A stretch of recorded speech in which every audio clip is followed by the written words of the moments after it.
Somalia's biggest political shift explained in 4 minutes. A complete transformation you need to understand.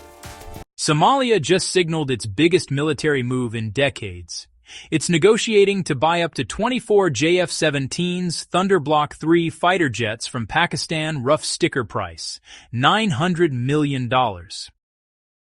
For a military ranked among the world's weakest, that's a generational swing. Here's the timeline and why it matters. February 2026. Somalia's Air Force commander visited Islamabad. Talks accelerated. The goal is simple. Rebuild an air force, put Somali pilots back in control of Somali skies. Our airspace must be protected by Somali hands. The timing isn't random. Israel became the first UN member to recognize Somali land, sparking outrage in Mogadishu. Unanimous parliamentary rebuke. Somalia wants hard power to match its political red lines. Control the air, assert the map. Why the JF-17? Cost. At roughly $30 to $40 million per jet, it's a fraction of Western fighters. Block 3 brings modern sensors, missiles, and enough capability to deter patrol and respond without breaking the state. Who pays? Financing is the hinge. Reports point to Gulf backers, Saudi Arabia stepping up support. It fits a wider ally shift. Somalia inching closer to Riyadh, cooling with the UAE, yet still relying on training and support from the US and support from Turkey. If the deal closes, it would be Somalia's largest defense investment since the Cold War era and its most ambitious attempt since 1991 to rebuild sovereign air combat power. It would also reduce reliance on U.S. air cover and Turkish air cover and project authority over contested airspace, including over Somaliland. Big picture, this isn't just a purchase. It's a statement of sovereignty of new patrons and of who gets to draw the lines in the sky. Watch the financing, watch the training pipeline, and watch how neighbors react when those jets take their first patrol. Somalia's armed forces are undergoing one of their most significant modernization phases in decades, with multiple international partners supplying equipment, training, and strategic support as Mogadishu works to rebuild a unified national army and strengthen state authority. In recent months, Somalia has received armored personnel carriers, full military gear, advanced radar systems, and surveillance drones from Turkey, according to defense sources familiar with the cooperation.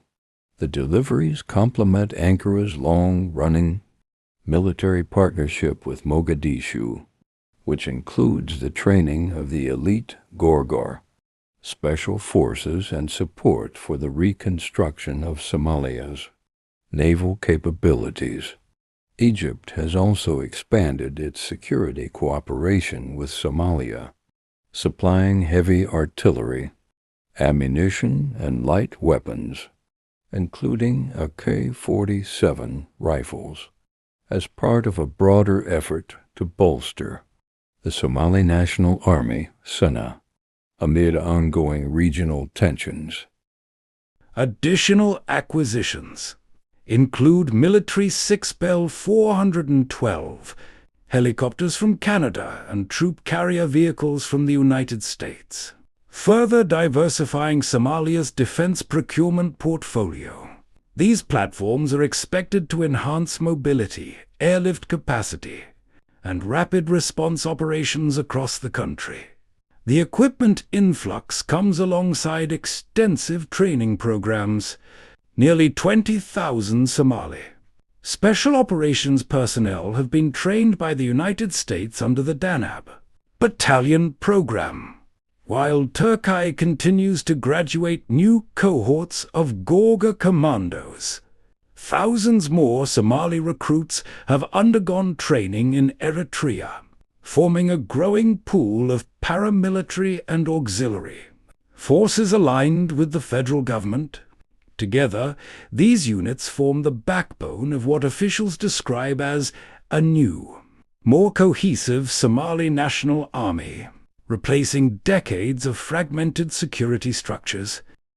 However, the most strategically sensitive component of Somalia's rebuilding effort lies in the maritime domain, as Mogadishu works to re-establish its navy after years of capacity loss. Turkey has taken a leading role in supporting maritime security, including training, equipment, and operational guidance. In return, Somalia has granted Ankara access to fisheries and offshore energy exploration rights, a move that has drawn regional attention. Given the contested geopolitics of the Red Sea and Indian Ocean corridors, analysts say the scale and pace of Somalia's military revival signaled the return of a more assertive Somali state at a time when the Horn of Africa is increasingly shaped by global competition, shifting alliances, and strategic maritime interests. If sustained, the current trajectory could mark a turning point in Somalia's long effort to rebuild national institutions and reclaim full sovereignty over land, air, and sea.